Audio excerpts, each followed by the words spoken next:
Monsieur le Président, Messieurs les commissaires, chers collègues, certes, plusieurs États membres ont déjà commencé à prendre des mesures visant à réduire les risques liés aux pesticides, mais les tendances en matière d'utilisation des pesticides divergent d'un État à l'autre. Par exemple, certaines substances interdites dans certains États membres sont pourtant présentes sur leur marché, notamment parce qu'autorisées dans un autre État membre. Il convient donc d'harmoniser les règles applicables en la matière afin d'assurer des conditions uniformes dans l'Union européenne.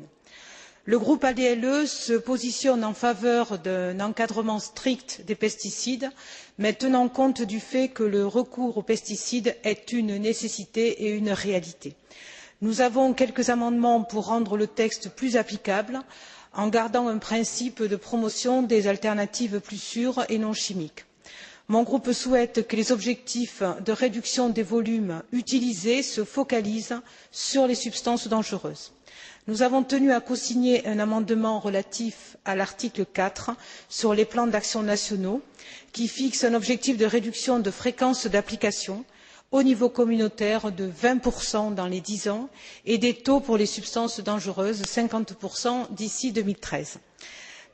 Paradoxalement, diront certains, mon groupe a déposé un amendement concernant ce même article 4, octroyant la possibilité aux États membres d'opter pour une approche de réduction liée au risque.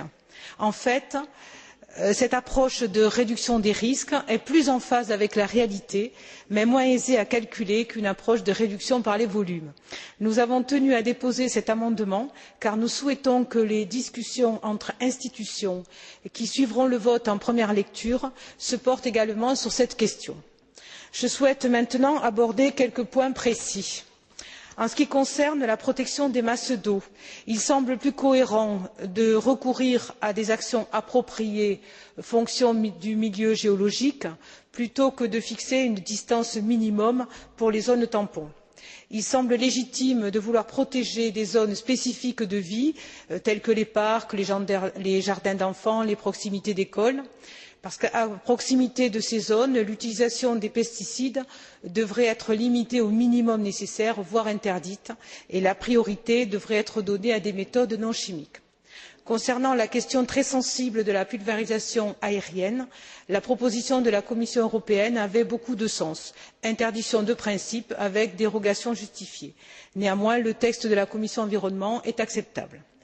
Même si je comprends le besoin d'information du public sur les pulvérisations de pesticides, je pense qu'il faut laisser aux autorités des États membres le soin de définir la qualité, la quantité et le canal de diffusion de l'information. Nous nous trouvons en effet face à une diversité de territoires et d'approches qu'il ne me paraît pas crédible de vouloir uniformiser. Le groupe ADLE souhaite donc atteindre l'équilibre suivant ne pas pénaliser un acteur, qu'il soit utilisateur ou industriel, mais élaborer une législation stricte, cohérente, permettant aux utilisateurs de protéger leur culture, aux producteurs de vendre des produits de moins en moins nocifs et au public de consommer des produits sains, mais également de vivre dans un environnement sain. Merci.